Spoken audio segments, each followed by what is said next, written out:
Good evening po sa ating lahat. Yan, from Masbate, from Cagayan Valley. Yan, somewhere in Benguet, Baguio, La Trinidad, at sa Tarlac, at saan pa ba yung iba? Sa Cebu. Good evening po sa ating lahat at mag-start na po tayo.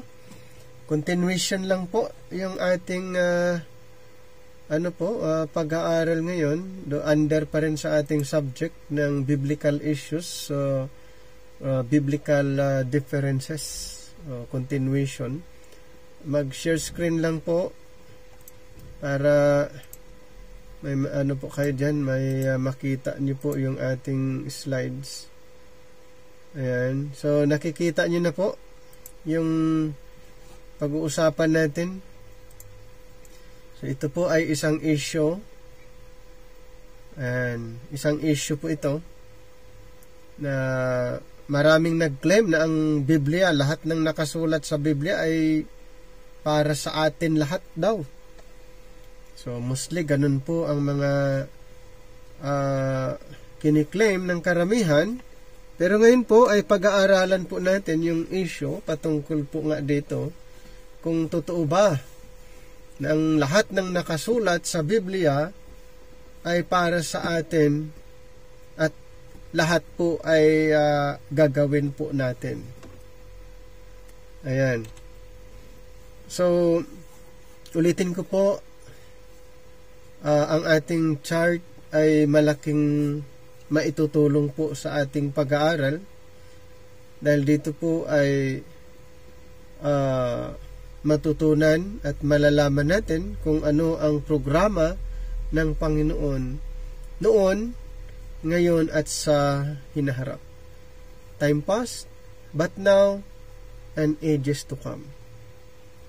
So malaking bagay na mayroon tayong guide, katulad po ng sinasabi ko po, dito po sa ating pag-aaral ng Rightly Dividing the Word of Truth, ay kung maaari, mayroon po tayong guide na gagamitin po natin katulad ng chart.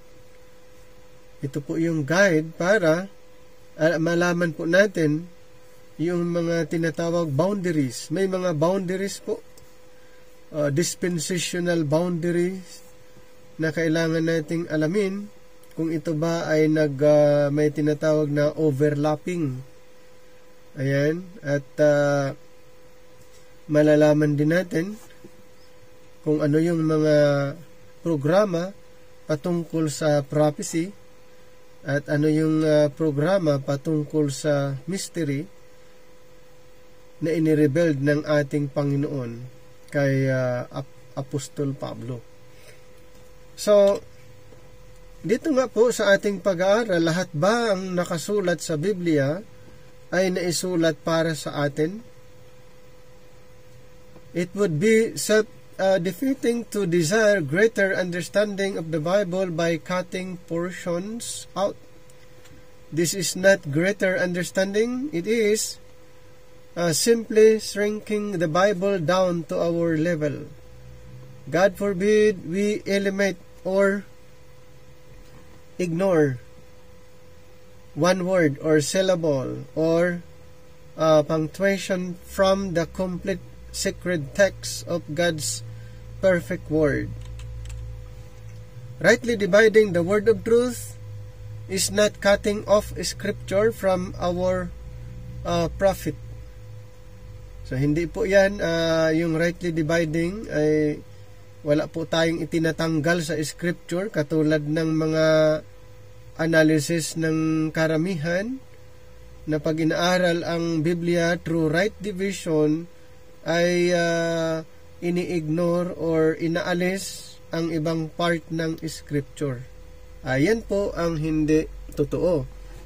Yun ay assumption or speculation sa mga hindi nag-aaral ng rightly dividing. Ito po yung mga assumption lamang po ng mga ibang mga nag-aaral din. Pero ulitin ko po, rightly dividing the word of truth is not cutting off scripture from our prophet. Instead, it is like the division of a book into its index. Okay, ulitin ko po, rightly dividing the word of truth is not cutting off scripture from our prophet. Hindi po, pag inaaral, ginagamit ang method ng right division, ay hindi po natin inaalis ang ibang part ng scripture. Katulad ng binanggit po natin na may mga assumption, speculation, na pag inaaral ang Bible through right division, ito daw ay inaalis ang part ng scripture. Ulitin ko po, hindi po ganon. Ang method ng right division, ang right division po, okay, na pag-aaral ay inaayos lang po. It is like the divisions of a book into its index or a speech into its outline. So yun po yung ibig sabihin. By separating the parts into their appropriate context, we are in a better position to understand the whole.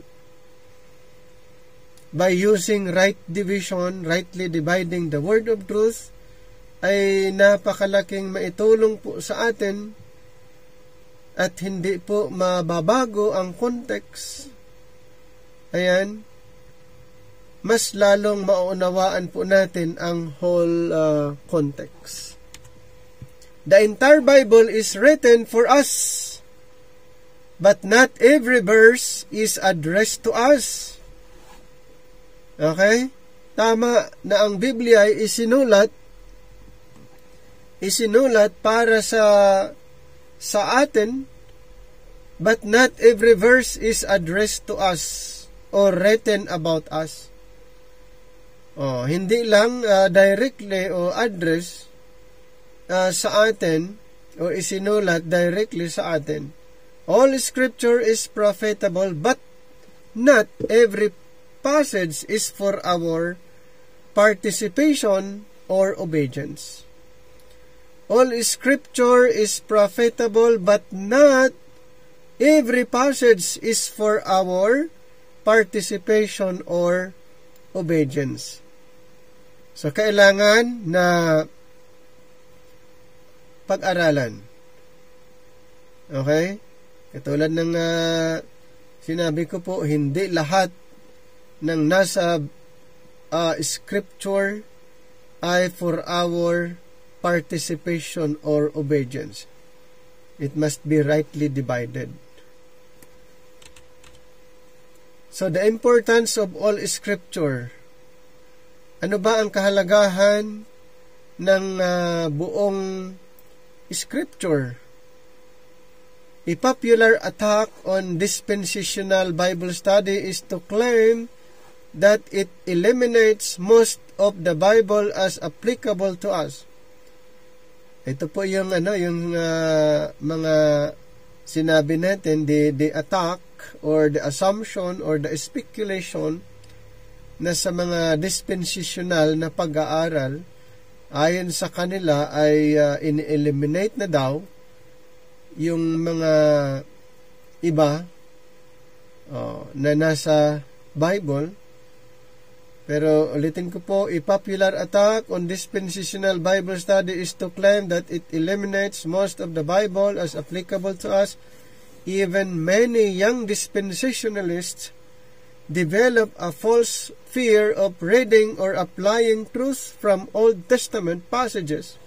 However, this is a misunderstanding of what it means to rightly divide the word of truth.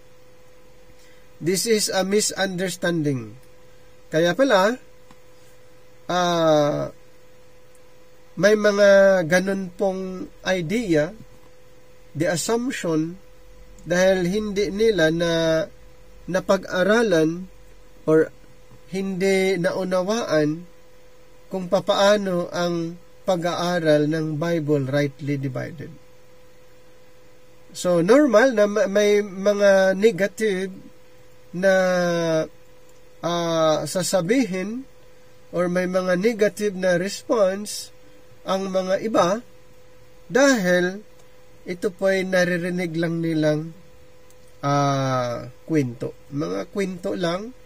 Kaya dito po sa ating Bible School, we are inviting doon sa mga nagkaroon ng tinatawag na curiosity or curious. Ano ba talaga yan?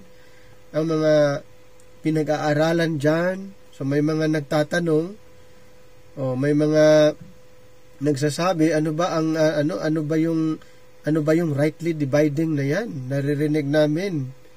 Anong ibig sabihin ba? Ang dami. So, ang in-encourage natin, yung iba na umattend, mag-sit in, kasi sa klase natin sa ating Bible School ay ini-invite din natin ang sit-in, dahil pag nagustuhan po nila, sila po ay mag-enroll. So, we allow sit-in sa klase po natin. Unlike sa ibang Bible School, pag ongoing ang klase, nag-start na yung klase, hindi nila pwedeng yun. Pero sa atin, dahil gusto nga natin ma-share ang rightly dividing, sige lang. Okay? Ganun po. So, ulitin ko po, sa ganito pong pag-aaral ay napakahalaga po, napakaganda po at napakalaking maitulong sa ministry po natin kung magiging open-minded lang po. Open mind lang po tayo. This is a misunderstanding of what it means to rightly divide the word of truth. So may mga misunderstanding po kung hindi naunawaan. In no sense would students of the Bible be better off by ignoring certain books or rejecting books as beneficial for our profit and application. 2 Timothy 3:16, all scripture is given by inspiration of God and is profitable for doctrine, for reproof, for correction, for instruction in righteousness. All scripture is given. All scripture is profitable. Profitable for doctrine, profitable for reproof, profitable for correction, and profitable for instruction. And po ang sinasabi sa 2 Timothy 3:16. By right division, kailangan po nating i-acknowledge that the doctrine concerning the church today is found in Paul's epistles. Ano daw? Ang church, the body of Christ. Ito po ay found in Paul's epistles alone by the revelation of Jesus Christ. Ito ba'y matatagpuan under the time past? Ang church, the body of Christ, mentioned only doon po sa writings ni Apostle Paul.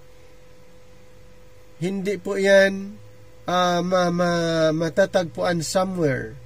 In time past, in ages to come, ito po ay matatagpuan lang po natin sa writings, sa epistles ni Apostle Paul. 13 books. Doon lang po natin maunawaan ang church called the body of Christ. This dispensation given to Paul was hidden in ages past. Ang dispensation of grace ay hidden in ages past, kept secret since the world began, according to Romans chapter 16 verse 25, Colossians 1:25 to 26, and 2 Timothy chapter 2, 7 to 15. The dispensation of grace given to Paul was hidden in ages past. Sa chart po natin, makikita nyo sa kanya po inirevealed ang dispensation of grace. Before Apostle Paul, ang programa na nag-operate ay ang prophecy. Prophecy. Okay? Hindi po mystery revealed program. Nung hindi pa na-revealed ang grace program, ang program po na active ay ang prophetic program. However, that this mystery information was kept secret since the world began does not diminish the benefit that can be gained from the rest of Scripture.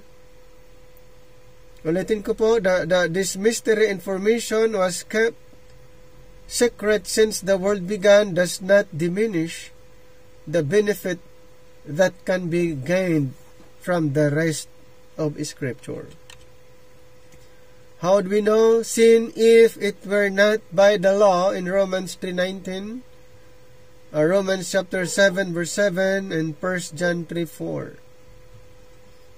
And then how would we know of imputed righteousness if we could not read what Abraham our father pertaining to the flesh hath found in Romans 4 verses 1 to 3? And how could we know the obedience that God requests unless we read the example of how Israel lusted after evil things in the wilderness in 1 Corinthians chapter 10 verse number 6. It is from our own apostle that we read that all Scripture is profitable for our learning. In Romans 15:4, for whatsoever things were written aforetime were written for our learning, that we through patience and comfort of the Scriptures might have hope.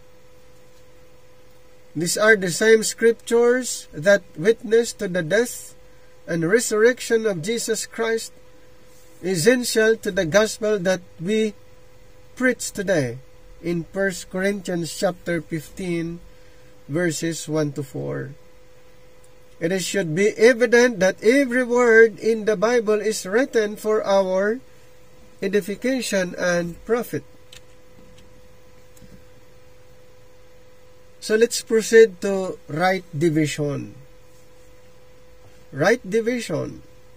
What is gained from an understanding of right division is the proper interpretation of every verse into its dispensational context.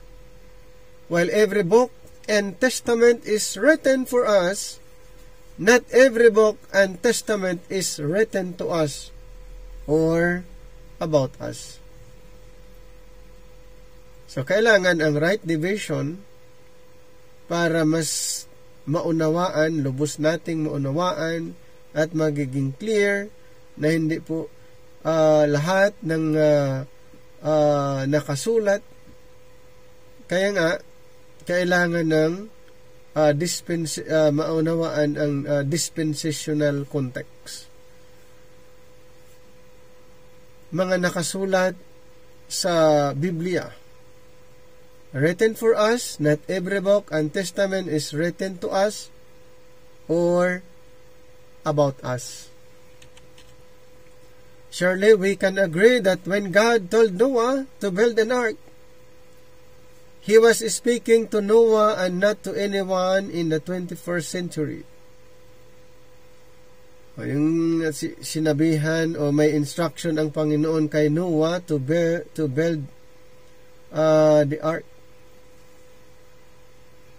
So si Noah yung binigyan ng instruction, pero hindi ibig sabihin pag binasa yon ay tayo din ay gagawa din ng ark katulad ni Noah. Siyempre hindi, dahil ang context ay naka-address directly kay Noah. Once realizing the proper context, we can understand the limits of its application. Mayroon pong tinatawag na limits of its application hindi po pwede na yung verse ay unlimited ang application. Pag binasa yung context or yung verse ay unlimited application. Pag ganun po, may danger. Okay, meron pong danger pag ganun ang ating pag-unawa. So, dapat alamin ang context kung ito ba ay may limitation, para kanino ba, sino ba ang pinagsabihan, sino ang inutusan, para makita na mayroong limitation sa application. Katulad nga na kay Noah, nung sinabihan siya ng ating Panginoon, so yung instruction limited lang sa kanya. Ayun ba ay unlimited hanggang ngayon gagawa din ng ark? Katulad ni Noah? Siyempre hindi. While we may learn the spiritual truths about Noah's righteous obedience as an example or his faithful diligence despite being persecuted, we would be wrong to go and build an ark because since God said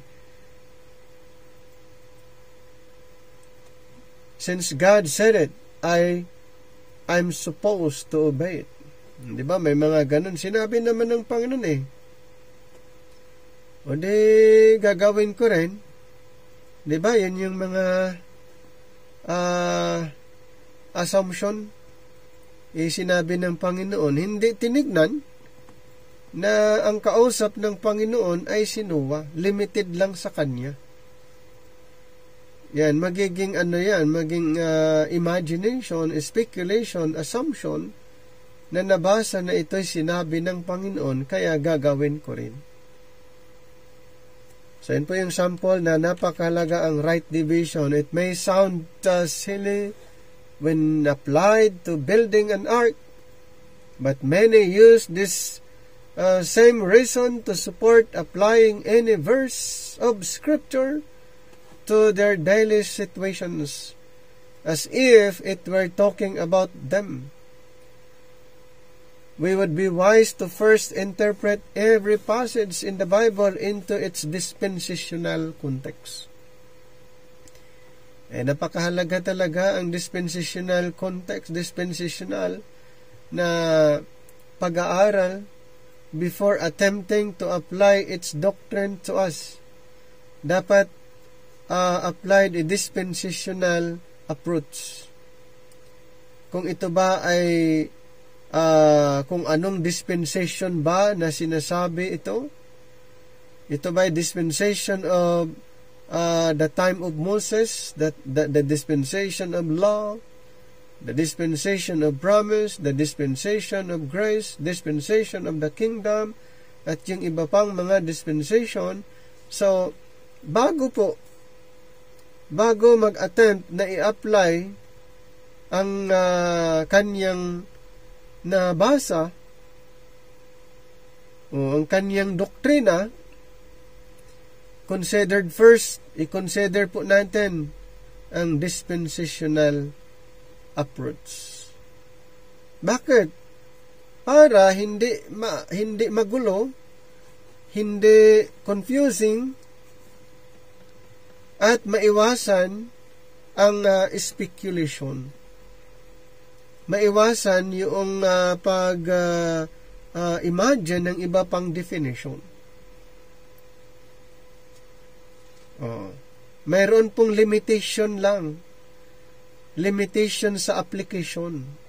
Depende po kung sino ang kinausap at binigyan ng instruction. Choosing not to rightly divide a passage into its dispensational context is the root of the majority of biblical misinterpretations and errors today. Nakita niyo po kung ano ang magiging result, ano ang magiging resulta pag hindi rightly divided using a dispensational context. karamihan po ay magkakaroon ng misinterpretation. Dahil hindi niya ikinoconsidered ang dispensational approach, hindi niya ikinoconsidered ang context, ang tendency ay misinterpretation. Rightly dividing allows us to understand why there are apparent contradictions in biblical doctrine. Ang right division po, ito po ang isang para maunawaan natin. Rightly dividing allows us to understand why there are apparent contradictions in biblical doctrine. So, through right division, maiwasan ang mga contradiction. Ayan. Halimbawa, kung hindi natin i-apply ang isang method na inintroduce ni Apostle Paul kay Timothy, hindi rin natin maunawaan ang Scripture. Dahil sa Biblia, ang dami pong parang contradiction, hindi magkakasundo, at magkakaroon ng problem doon sa ating doctrinal stand. Wala tayong stand when it comes to doctrines dahil nahihirapan tayo, lalo na kung may mga contradiction, makikita nating parang contradiction, paano ma-reconcile ang parang contradiction sa Bible. Ito pong good news sa pamagitan ng right division, rightly dividing the word of truth. Ayan po, maiwasan po ang contradiction, maiwasan po ang confusion, at good news, magkakaroon tayo ng stand sa ating paniniwala. Consistent interpretation. Everyone seems to pick and choose which verses to obey. Tama, mayroon bang gano'n na namimili na lang ano ba yung gusto niyang verse at gusto niyang sundin na verse, pinipili na lang. Everyone seems to pick and choose which verses to obey, but then would like to say in the same breath that every verse in the Bible should be obeyed. Sinasabi niya lahat ng nakasulat sa Bible dapat sundin. Tapos siya naman ay nagpipick up lang, namimili lang alin ang gusto niya. Their personal application is inconsistent with their claim. Tama?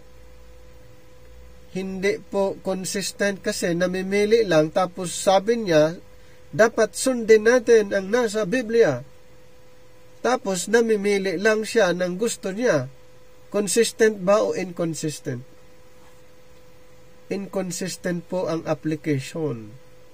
Attempting to obey every word in the Bible outside of its dispensational context will produce contradiction.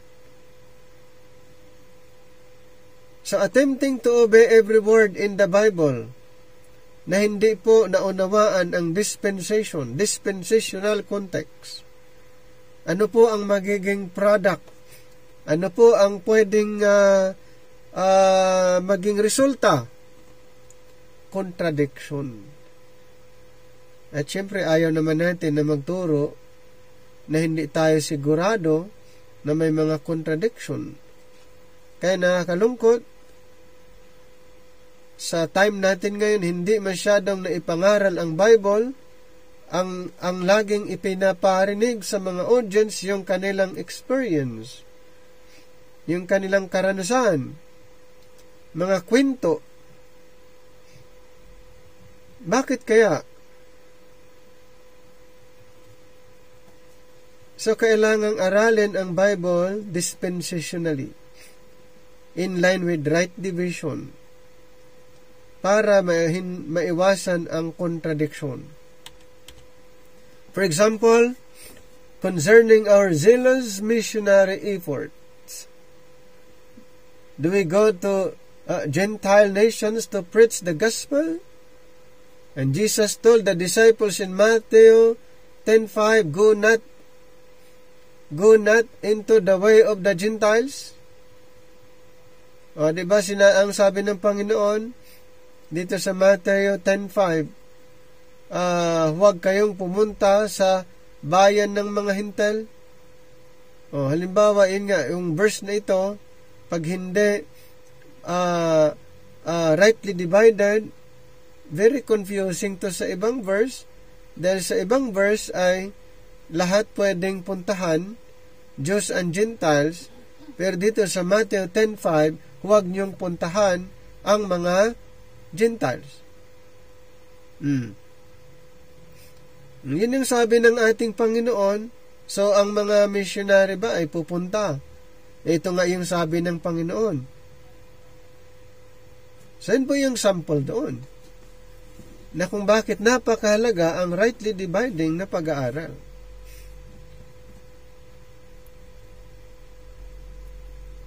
So Jesus told to the disciples in Matthew 10:5 to go not into the way of the Gentiles. But in Acts 22:21, the same. Jesus tells Paul to go to the Gentiles. Diba? Doon sa Matthew 10, huwag kayong pumunta sa mga Hintel. Bakit sa Acts 22:21 na si Pablo ay sinabihan, pumunta ka sa mga Hintel? O kung walang hindi natin alam ang rightly dividing, nakakalito. Bakit sinabi ng Panginoon, huwag pumunta, tapos biglang sinabing puntahan mo? Acts 22:21, Depart, for I will send thee far hence unto the Gentiles. So dito po, ma-appreciate natin ang rightly dividing. Bakit natin ma-appreciate ang rightly dividing? Dahil naging malinaw nung sinabi ng Panginoon doon sa Matthew 10, huwag silang pumunta sa mga Hintel, and then si Pablo inutusan na pumunta sa mga Hintel. Dito po, makikita agad natin yung ibang dispensation. Ang 12 apostol ay ibang dispensation sila.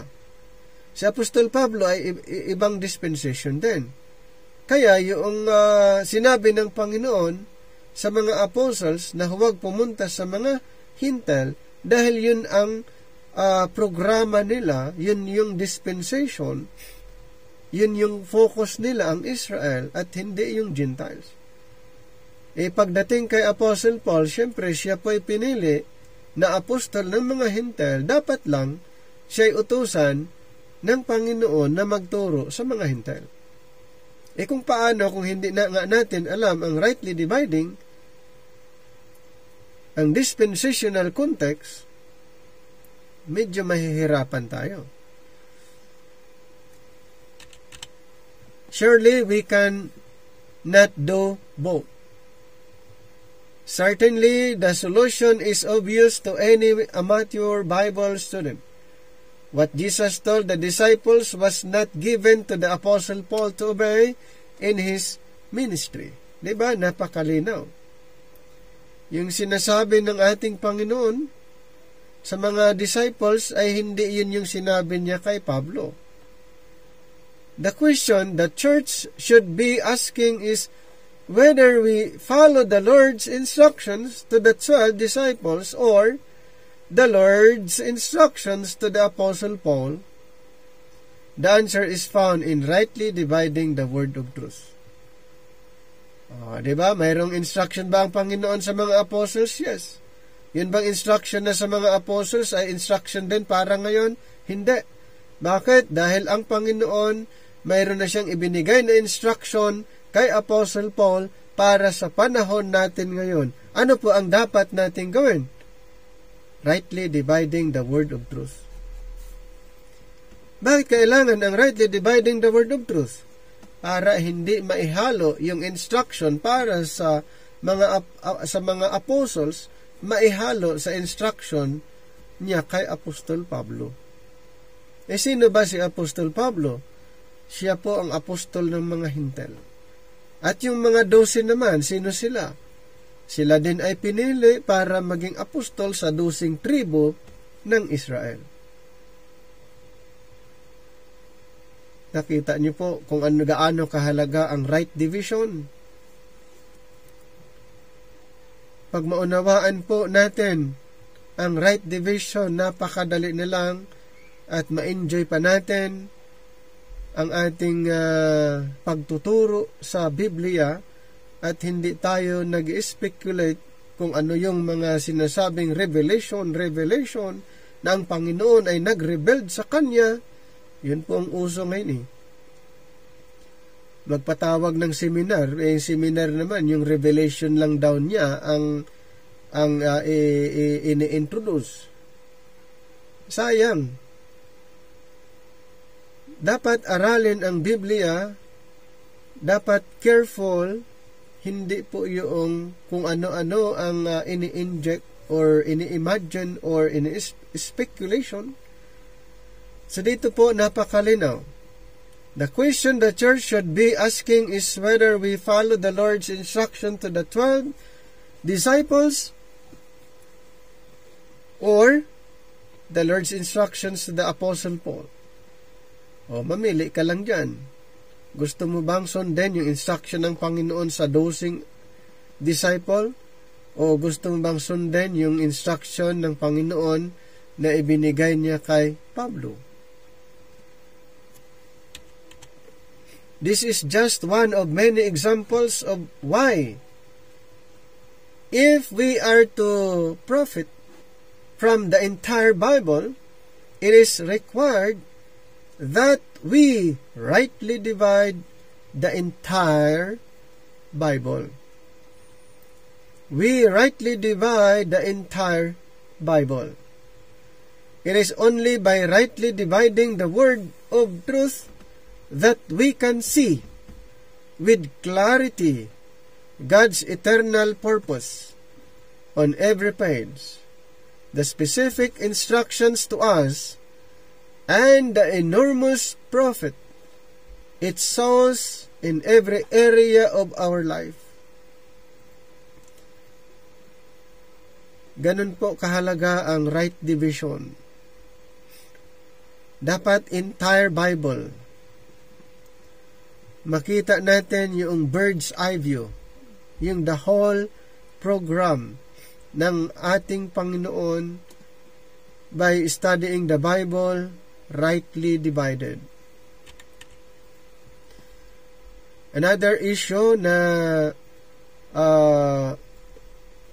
minsan hindi naunawaan ng karamihan, ito ay issue din. Is everyone forgiven? So yun po yung issue na isa po sa pag-uusapan natin. In whom we have redemption through His blood, even the forgiveness of sins, according Colossians chapter 1:14. The forgiveness of sins is made possible by the blood of the Lord Jesus Christ. By His grace, God offers forgiveness of all sins to any man in Christ. So yung ginawa ng ating Panginoon, yung kanyang dugo, yan po ang basis ng forgiveness. By His grace, God offers forgiveness of all sins to any man in Christ. This does not mean everyone is already forgiven, for not all men are in Christ. Mayroong offer ang Panginoon para sa lahat. Forgiveness for everybody. Forgiveness for all. Para sa lahat, pero ito po ay hindi lahat nakakasumpong ng forgiveness dahil hindi lahat ay na kay Kristo. So, paano sila ma-forgive? Paano sila forgiven? Dapat maniwala po sa ating Panginoon sa kanyang ginawa. His finished work. Dahil nga ang kanyang dugo, okay, the blood, the redemption through His blood, the blood of Jesus Christ, and the forgiveness of sins. Yung ginawa ng Panginoong Hesus, yan po, yung kanyang dugo, ang basis po sa kapatawaran. Okay? Ang kanyang dugo po ang basis sa kapatawaran ng kasalanan kung paniwalaan nga ang ating Panginoon, ang kanyang ginawa. This does not mean everyone is already forgiven, for not all men are in Christ, not all men have faith. Hindi lahat po. Pero ito pong good news, once you believe the Lord Jesus Christ, His finished works, the gospel of grace, or gospel of Jesus Christ, you are forgiven. You're already forgiven.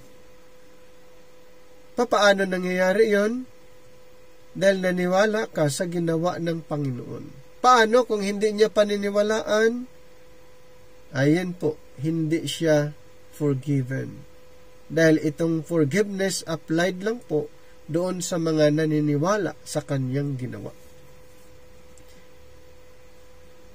Okay? The benefits of the gospel of Christ, including benefits of the blood, are only given to those that first trust the gospel. Sino lang po ang makakasumpong? Ay yung naniniwala sa gospel. According to Ephesians 1:13. Maniwala po doon sa ebanghelyo, siya po ay mag-benefits po doon sa gospel of Christ and His blood. Even so, there is a wrong idea that sin is no longer a problem for the unbeliever because they are forgiven even in unbelief. Mali po yun. Ang forgiven lang yung mga naniniwala. Hindi po sila kasama yung mga hindi naniniwala, hindi sila forgiven. Okay? Kung i-share nyo ang gospel, kung ipangaral nyo sa kanila yung gospel, doon lang po sila ma-forgiven, mapatawad, mapawalang sala, mapatawad. Maniwala po sa ebanghelyo. So, hindi po lahat ng makasalanan ay forgiven. Dapat sila po'y maniwala sa ating Panginoon sa kanyang ginawa. The sin problem and sins. For centuries, the true saying has been, in John 8:24, it is no longer a sin problem but a sin problem. Some preachers said this after teaching on John 8:24, I said, therefore unto you that ye shall die in your sins. For if ye believe not that I am He, ye shall die in your sins. Okay? It is no longer a sin problem, but a son problem. This statement explains that the only way to receive forgiveness is through Jesus Christ. Ano daw? The only way to receive forgiveness is through Jesus Christ, but it does not teach that all are already forgiven without faith in the gospel. Sin is no longer the problem because Christ is the one who will redeem them from sins. Removing the sin problem without first faith in Christ is to ignore the second part of the bromide, the problem of the Son. It is not that there is simply no longer sin problem for anyone. It is that for everyone there is a problem of faith toward the Son. So without faith in the Son, the sin problem remains. Diba? Yun yung sinasabi sa John 8. Yun yung issue dun eh. Kaya dapat pa rin maniwala sila sa Son of God. Without faith in the Son, referring to the Lord Jesus, the sin problem remains. If someone has a curable disease and they resist the cure, they have a problem with both the cure and the disease. To accept the cure means there will not be a problem with the disease. So yun po yung yun yung point doon sa John 8 na minention natin sa John 8:24. Okay? So sila mismo under that time dapat silang maniwala din sa ating Panginoon, sa kanyang pangalan. The unbeliever still has a problem with sin that can only be cured through Christ. So mga unbeliever, yan pa rin ang problem, pero curable. Paano po? Dapat maniwala kay Christ. Sinong gagamitin po para kanilang matutunan yun? Adi tayo ang gagamiting instrument, ma-share ang cure, ang lunas. Okay? Kasi ang problem na ang sin problem ay curable po yan through Christ. Pero ang gagamitin dyan, syempre, tayo. I-share. Okay? I-share natin ang gospel of Christ. Just because the cure exists and is available does not mean the disease is gone. They must receive the cure to remove the sin. Tama? Nandyan, available po yung panglunas ng sin. Available, pero kailangan po nilang ma-receive ang cure to remove the sin. It's still a sin problem. The only people in the Bible for whom all sins are forgiven are those in Christ. Ito po. Ang mga nakay Kristo, mga naniniwala po, all sins are forgiven are those in Christ, yung mga nakay Kristo lang. So the Bible clearly teaches that if someone rejects the Son, they still have a problem with their sins. Kung i-reject nila ang Son, referring to the Lord Jesus, according to John 8, they still have a problem with their sins. How about in 2 Thessalonians 1:5-8, according to Paul, that the unbeliever will receive tribulation and punishment for their disobedience to the gospel. Sino po ang makakaranas ng punishment, makakaranas ng kapighatian? Yung mga ayaw maniwala sa Ebanghelyo. Di ba? Yung ayaw, sila po yung receiver ng punishment. Disobedience is sin. Their troubling of the Thessalonians is a sin. And anything that is not of faith is sin. In Romans 14:23. How about Hebrews 10:26 says, there is no more sacrifice for sins committed after the remnant received the knowledge of the truth. Sino po yung remnant na tinutukoy? Mga believing Israel. Remnant. So, the sin committed after the remnant received the knowledge of the truth and fell away, they would be left to deal with their sins. In Revelation 18:5 speaks about Babylon's iniquities being remembered by God in the future. How about forgiveness in hell? Poor preaching propagates the problem by proclaiming everyone in hell has their sins forgiven. Ay, matindi po yan. Okay? May mga preaching na may mga preaching na ganon. Okay? If a poor preaching propagates the problem by proclaiming everyone in hell has their sins forgiven. What a pitiful presentations of the cross. If all sins are forgiven for unbelievers even in hell, then why are they there? Diba? Bakit nandun? Kung sila'y forgiven, bakit nasa hell? O, diba? May mga preaching na ganon. May mga doktrina na ganon. Yung mga nasa hell ay forgiven din sila. Kung forgiven, dapat wala sila doon sa hell.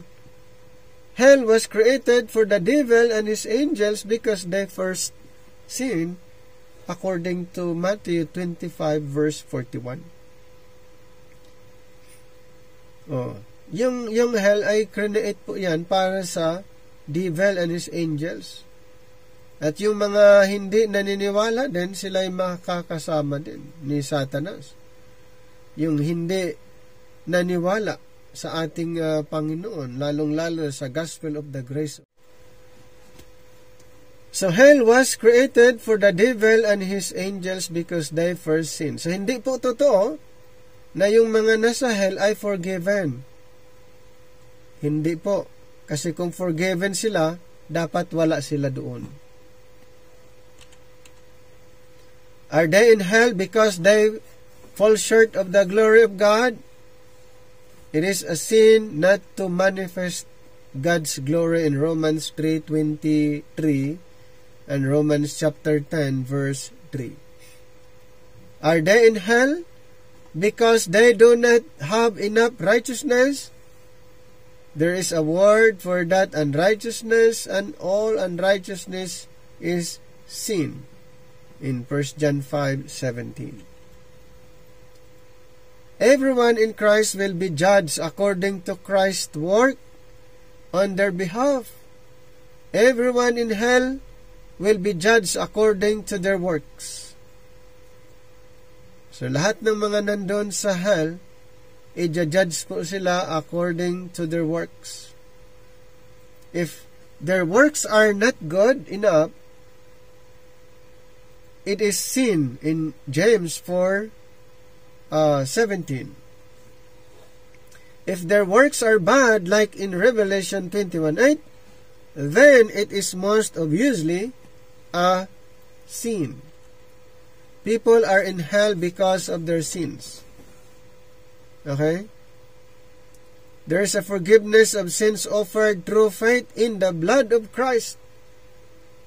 Ito pong good news. Mayroon pong offer forgiveness sa pamagitan ng pananampalataya through faith in the blood of Christ. But they rejected that and are left to deal with the consequences. Iyang problem ngayon, hindi na i-share ang tama ang gospel, may forgiveness bang nangyari? Hindi na i-share ang gospel of the grace of God, mayroon kayang forgiveness na nangyari sa kanila? Ang forgiveness ay masumpungan kung ang isang tao ay naniniwala sa dugo ni Kristo na yun po ang basihan sa kapatawaran ng kanyang kasalanan. Paano kung ayaw, ni-reject? They rejected that and are left to deal with the consequences. Believe it to receive it. We preach the gospel so that men would hear what Christ has provided and believe it unto salvation in Ephesians 1:13.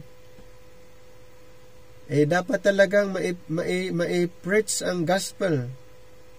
1 Corinthians chapter 15 verses 1-4. Ito po yung i-provide, ibinigay ng Panginoon, at kung paniniwalaan, siya po'y maligtas. Yun nga, ang problem niyan, sa panahon natin ngayon, hindi po masyadong na-share ang gospel of the grace of God. Ang tanong doon, sila ba'y nakakasumpong ng forgiveness?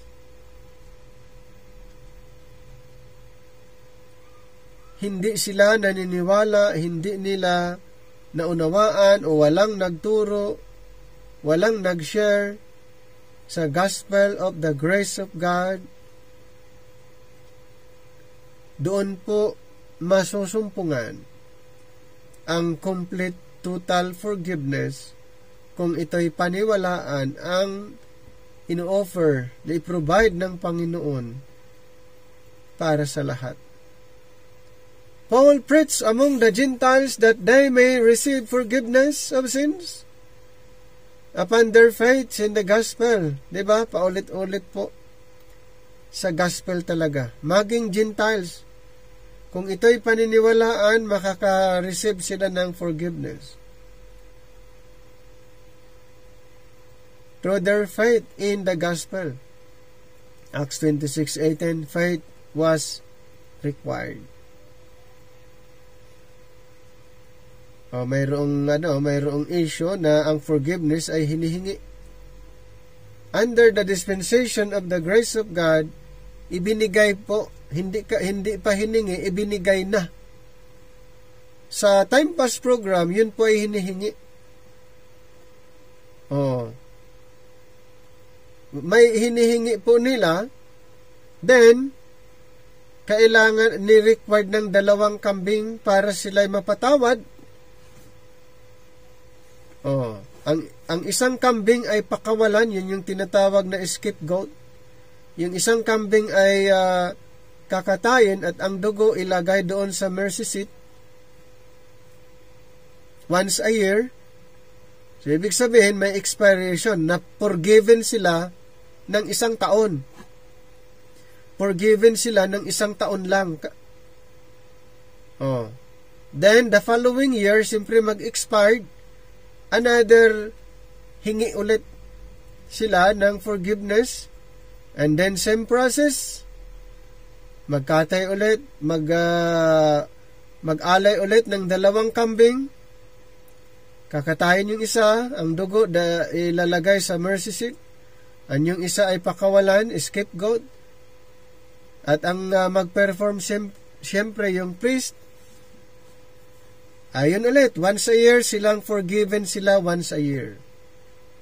So yearly po.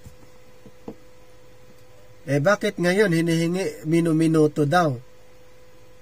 May mga ganun po, hinihingi minuminuto, segundo, o ano man dyan. Wala na sa scripture po na ganun. Dahil sa scripture, once a year po yun.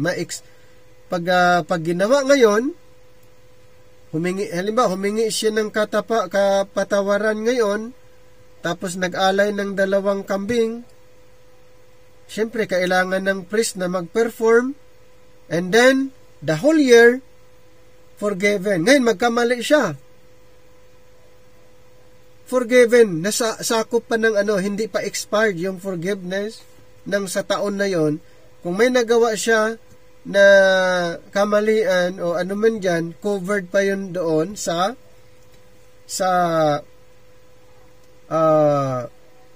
forgiveness ng 1 taon.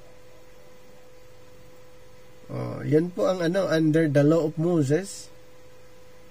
Ito pong good news sa atin.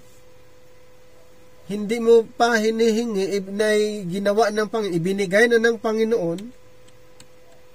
Okay, yan yung kagandahan naman. Pero kailangan ngang aralin sa pamagitan ng dugo ng Panginoon. Through this man Christ is preached unto you the forgiveness of sins, and by him all that believe are justified from all things. Di ba? Yan yung sinasabi. Preach unto you the forgiveness of sins. Ayan. Hindi katulad doon sa time ni Moses na once a year may expiration yung forgiveness, and then another year gagawa ulit sila ng ritual. Salvation has been secured and assured for those that believe, but without faith it is impossible to please God, according to Hebrews 11, number 6. So faith is required. Okay? Unbelievers need forgiveness before they die. Forgiveness is only found in Christ. Ibig sabihin, kailangan nilang maniwala talaga para sila'y ma-forgive. Maniwala doon sa gospel of Christ. Dahil forgiveness is only found in Christ, any man can be in Christ by faith in the gospel. If someone is without faith and outside of Christ, there is no forgiveness. Walang forgiveness outside of Christ. Lahat ng naniwala naman sa ating Panginoon sila'y forgiven. Dahil ang dugo ng Panginoon, yun po yung basihan doon, basis sa kapatawaran ng kasalanan. Yun ba ay hinihingi? Ginawa na ng Panginoon. Ibinigay na ng Panginoon sa lahat ng naniniwala. Ibinigay niya yung forgiveness sa lahat ng naniniwala. Hindi pa humingi ang tao. Pero under the law of Moses, syempre, mayroon pong requirements. Yun po ay kanilang gagawin, pero once a year. Everyday ba silang humihingi? Hindi po, once a year lang hiningi yun. Yung concept ngayon na dapat lagi kang humingi, hingi ka na naman. Wala pong ganun. Okay, sa Bible po, hindi everyday po, hindi every month, hindi weekly, kundi once a year lang hinihingi yon. And then, gagawin yung ritual, then once a year, buong taon na po yun, mag-expire. Yan. God has done everything necessary for souls to be saved, including providing the means for forgiveness. This gospel of grace, God's riches at Christ's expense, is preached unto all nations for the obedience of faith. Romans 1:5. It is there, it is offered to you freely, but you must believe it to receive it. Dapat pa rin maniwala. Ito po ay libre, pero ma-receive mo lang kung maniwala ka. Paano kung hindi? Yes, kahit hindi. Kahit libre yan. Kung ayaw maniwala, wala pa rin. Hindi mo masumpungan ang forgiveness.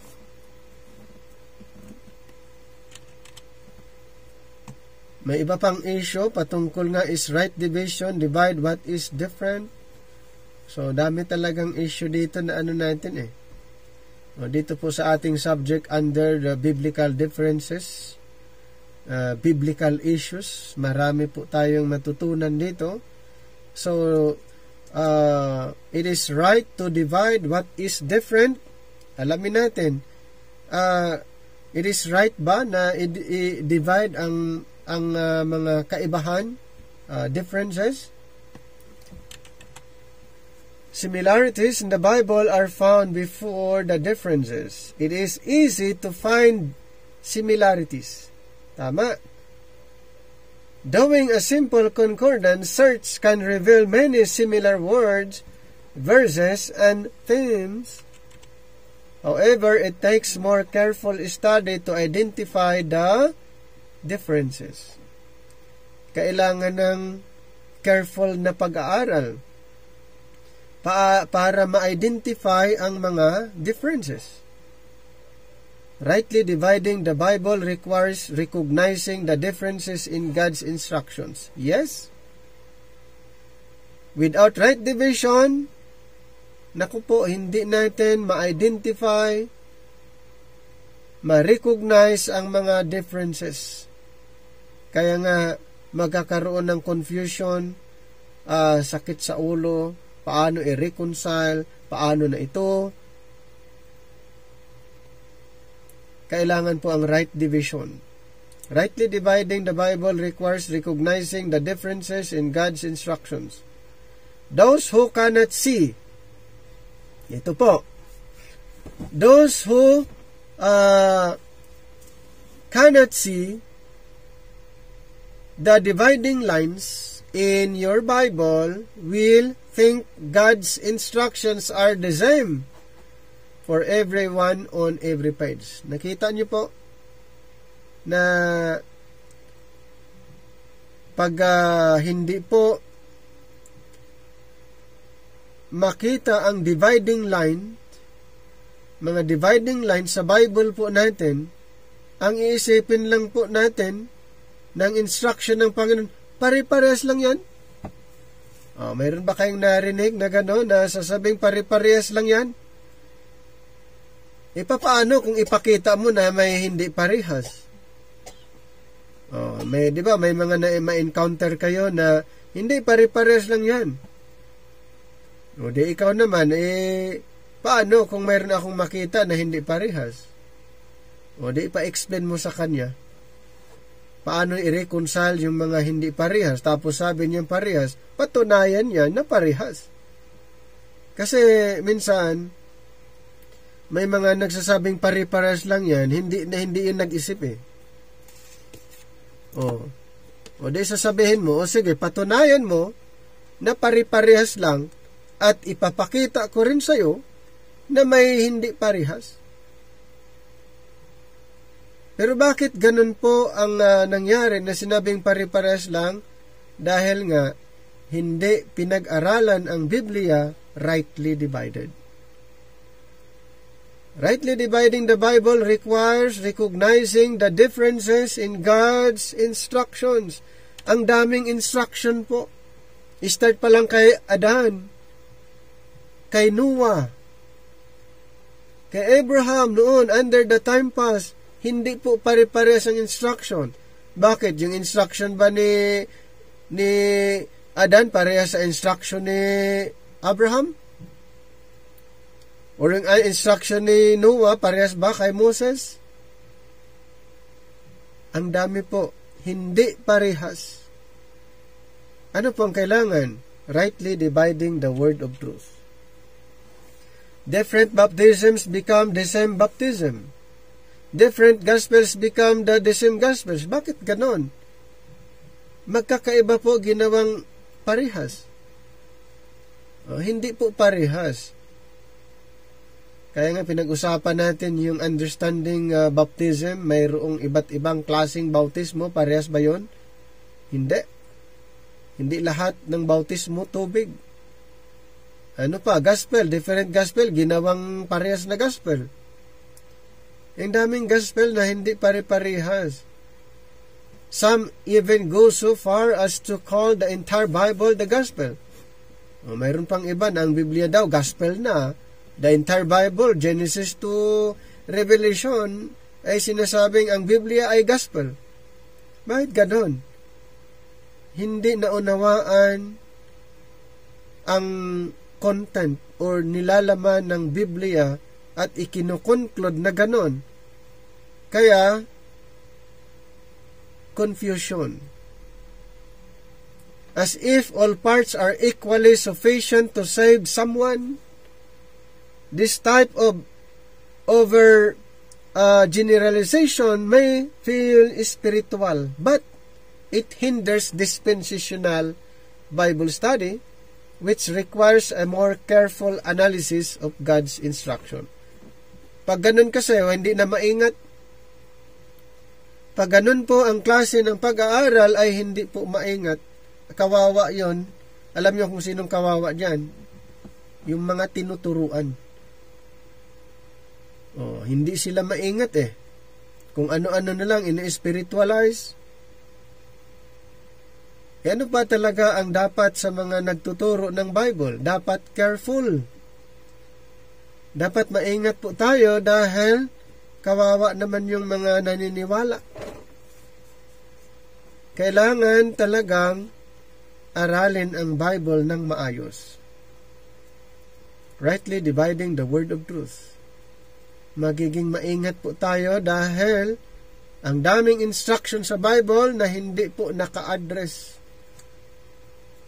sa atin, sa'yo, sa akin. Isa iba pala naka-address. A simple difference. One difference is sufficient to show that not all is the same. Tama. Hindi lahat parehas. Sino bang nagsabing parehas lang? Di ba? Yung may mga nauna sa atin, naririnig natin, parehas lang. At least ngayon, kung may sasabihin sa'yo mismong parehas lang, ayun, sasabihin mo agad, patunayan mo na parehas, at patunayan ko rin na hindi parehas. O di magkaroon kayo ng discussion, friendly discussion naman yun dahil sinabi niya na parehas O pwede mong sabihin, sige, kung parehas, patunayan mo from the scripture. There are hundreds of differences in God's instructions in your Bible, in our Bible. Marami po. Ang differences ba ay mistake? Hindi. Magkakaiba lang, pero hindi mali. Katulad ng traffic light. Yung isa red, yung isa green, yung isa yellow. Mali ba yun? Hindi. So, differences are not mistakes. Kailangan lang talaga ng rightly dividing. Kasi, pag hindi po mai-rightly divide, sasabihin lang, ay mali yan. Sila pa yung nag-conclude na mali. Hindi na pag-aralan, sasabing mali yan, kaya nagdidebate gamit ang Biblia, sabing mali yan. Tama yun, nasa Bible Baka magiging mali lang yung hindi para sa'yo ay inaangkin mo. Hindi para sa atin, inaangkin, doon lang magkakaproblema. Differences are not mistakes. In Genesis 17 requires that all of God's people be circumcised, else be cut off from God's. Ang tindi po nito mga kapatid, in Genesis 17:14, ni-required po lahat. That time, under that covenant, kaya nga lahat ng nasa Israel, maging stranger, sila din po ay mag-undergo ng circumcision. Lahat. Dahil kung hindi, naku po, ang tindi, no? Be cut off from God's covenant. Galatians 5:6 says that circumcision does not avail anything. So which is it? You cannot teach both at the same time. Di ba? Sinabi dito sa Galatians 5:6, hindi na. Doon sa Genesis 17, ni-required. Ngayon, kung hindi rightly divided, paano i-reconcile ito? Dahil sa Galatians 5:6, hindi na. Circumcision does not avail anything. Pero sa Genesis 17, ni-required para sa lahat. Pag hindi po gagawin, papatayin. Cut off from God's covenant. Nakita niyo na kung bakit napakahalaga ang right division? Yes. Kasi kung hindi rightly divided, ito pa lang na verse, ang hirap i-reconcile yan. Papaano i-reconcile yung sinasabi sa Genesis 17 and Galatians 5:6 kung walang rightly dividing the word of truth? Kaya dito po sa pag-aaral natin, yun po yung emphasis palagi natin. Ito pa, Leviticus 11:2. Restricts the meat that could be eaten by law-abiding Jews. Diba, mayroong pinagbawal, mayroong pagkain na marumi, may pagkain na hindi marumi. Ayon sa Leviticus. Pagdating sa 1 Timothy 4:2, that nothing is to be refused and even calls abstaining from meats or doctrines of devils. O hindi magkaroon ng confusion.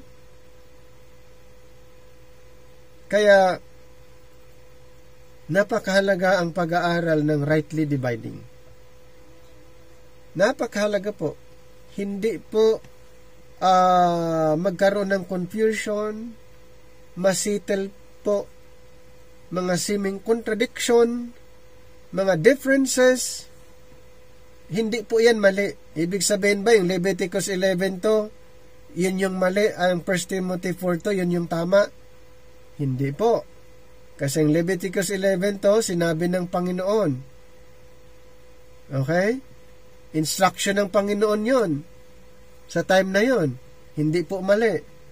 Sa 1 Timothy 4 to, ganun din po. Hindi po yan mali. So, kailangan lang ng alamin kung kailan at kung para kanino ito ba'y sinasabi ngayon o noon. Ayun po.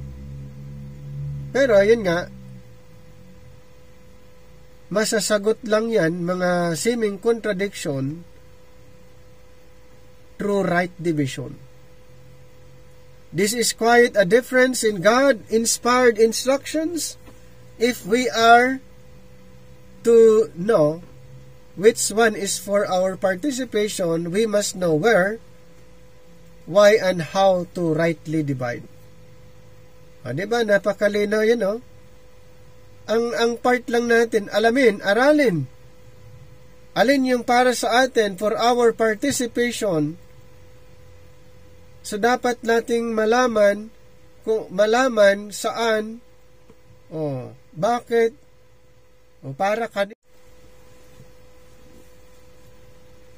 So, if we are to know which one is for our participation, we must know where, why, and how to rightly divide. O, diba na nakikita nyo kung bakit kailangan ang right division? Bakit napakahalaga ang rightly dividing the word of truth? To settle the seeming contradiction, mga differences sa Bible, right division. Dahil kung hindi, yung mga verses na na-mention natin at marami pa, ang hirap na pag-isahin yun, pagsamahin. Puntahan natin si Pedro at si Pablo sa kanilang misyon.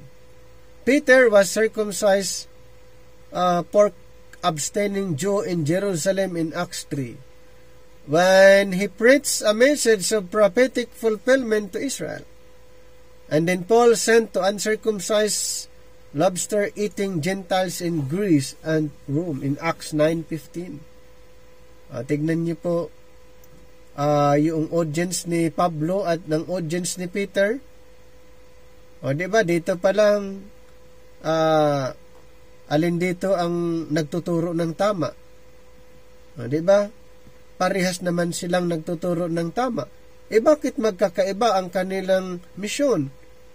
Ayun nga kailangan ng right division. Si Pedro inutusan ay sa Israel. Si Pablo inutusan sa mga hintal. So, hindi sila pwedeng magsama dahil si Pedro inutusan, ipapangaral yung prophecy. Yung prophecy. Kay Apostle Paul, ipinapangaral yung revealed mystery. Magkaiba. Peter and Paul's audience were different. Magkaiba po. Ibig sabihin, mali si Pedro o tama si Pablo? O si Pablo mali, si Pedro tama? Hindi po. Ang audience nila magkaiba. Ang instruction iba rin. Ang ipinapangaral, ganun din. Kung hindi rightly divided, katulad ng mga narinig na kwento, pag hindi rightly divided, ang sabi niya ng isang speaker, si Pablo mali, ang dami niyang idinagdag. Bakit nasabi niya yun? Hindi niya nakita na iba ang audience ni Pablo at iba yung audience ni Pedro. Kung ipinapangaral ni Apostol Pablo, yun po yung instruction na tanggap niya mula sa Panginoon, at iba doon sa ipinapangaral ni Pedro, dahil iba din ang kanyang instruction na natanggap. Kaysa mag-conclude na may mga preacher nag-conclude dahil hindi niya alam ang right division, ang sabi pa niya, mali si Pablo, ang daming idinagdag daw na turo. Si Pablo po ay nagtuturo ay hindi galing sa tao, hindi niya natutunan galing sa tao, at hindi niya imbento din na turo. Ayon sa Galatians 1:11 and 12, ito ay revelation ng Panginoon na kanyang ipinapangaral. So ito po yung ipinapangaral ni Pedro, related sa prophecy, since the world began, whom the heaven must receive until the times of restitutions of all things, which God hath spoken by the mouth of all his holy prophets since the world began. Acts 3:24, yea, and all the prophets, from Samuel and those that follow after, as many as have spoken, have likewise foretold of these days. Ang itinuturo ba ni Pedro ay according to the prophecy? Yes. How about Apostle Paul? In 2 Timothy 1:9, Paul's gospel spoke about a mystery of Christ kept secret since the world began. True, or though, purpose before the world began.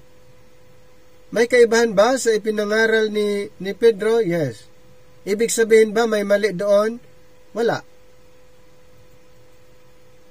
Iba ang ministry ni Pedro according to the prophecy. At yung sinasabi naman ni Pablo are according to the mystery. So ibig sabihin ba mali si Pablo dahil ang ipinapangaral niya according to the mystery dapat prophecy? Ayun nga ang problema dun eh. Kaya, rightly dividing the word of truth. Katulad ng binanggit natin na mayroong speaker na sinabi niya na si Pablo ay mali ang kanyang itinuturo dahil hindi katulad nila Pedro. Diba? Ay pinagsabihan niyang mali, ito pala yung napakahalaga ngayon na alamin dahil ang instruction para sa atin ngayon ay matatagpuan sa Kanya. One was spoken, the other was kept secret. Things that are different are not the same. So, hindi po sabing parehas lang. O mayroon pa. Separate what is different. O, sabi ko nga, ang daming mga issue dito na pag-uusapan natin eh. Separate what is different. We have identified easily significant differences in Peter and Paul's ministries. It is right to divide what is different. Diba? Yun yung time. Kung magkaiba, i-divide. Magkaiba, hindi pwedeng haluin eh.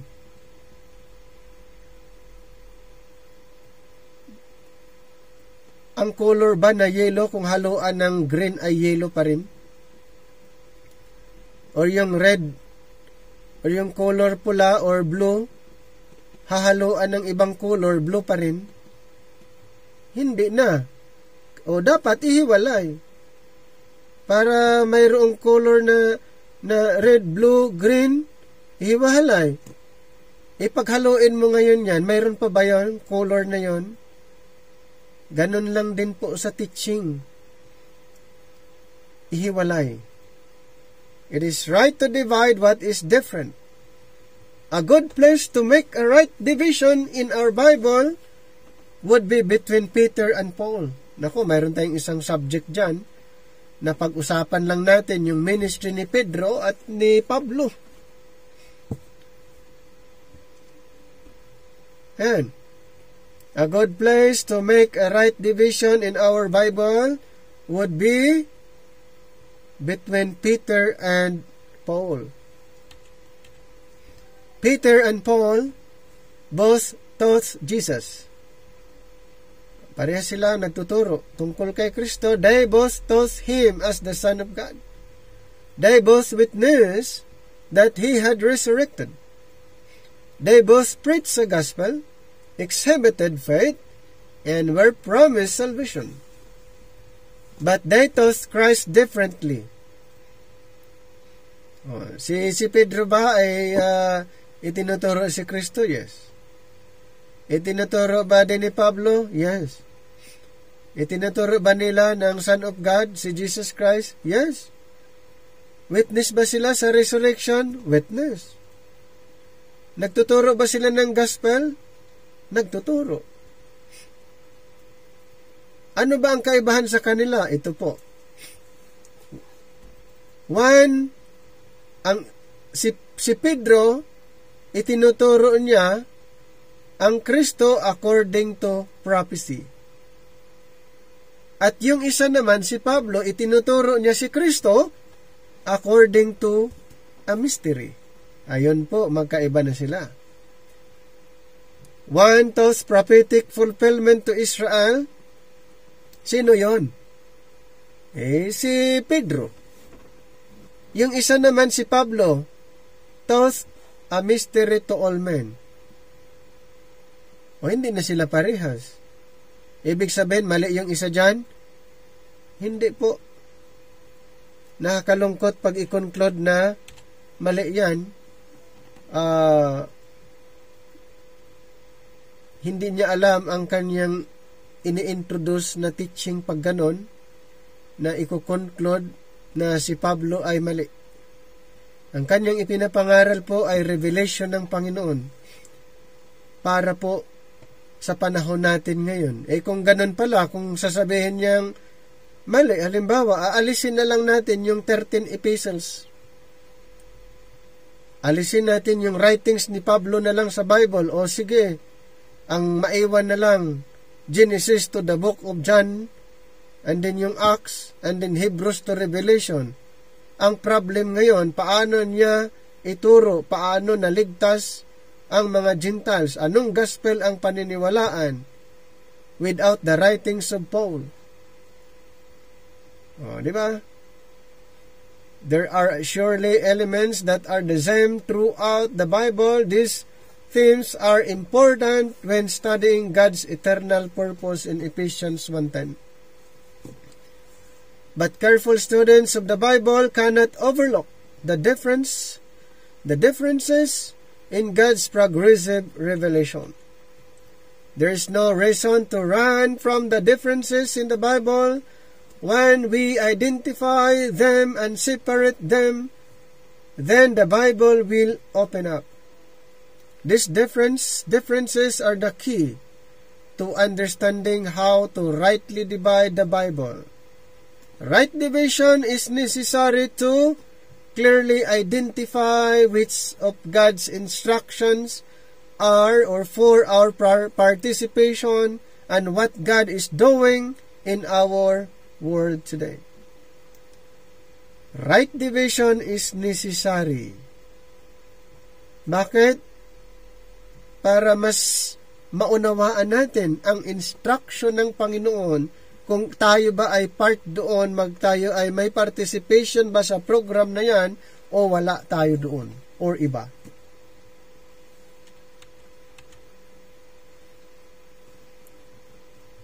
Next week, pag-uusapan din natin ang another issue patungkol po sa ministry ng ating Panginoon sa Old Testament. Ito po ay isang issue din to na kailangan nating pag-usapan din. Malalaman natin kung ano ba yung ministry din ng ating Panginoon. Malaking bagay po. Malaking bagay na maunawaan din natin ang mga yon, in addition with our studies. So ulitin ko po, tuloy-tuloy lang po tayo. Ang encourage ko pa rin ay tuloy-tuloy lang tayo, magiging open mind lang po tayo, aralin ang Biblia, rightly divided. Kung ito ay hindi na pag-aralan noon, ito po yung time. Hindi po aksidente na nandito po kayo sa ating programa ng ating online Bible class. Marami po tayong pwedeng matutunan dito. Magiging open mind lang po tayo. Hanggang dito na lang po ang ating pag-aaral at itutuloy natin. Next meeting, ito pong subject regarding biblical issues, understanding biblical differences.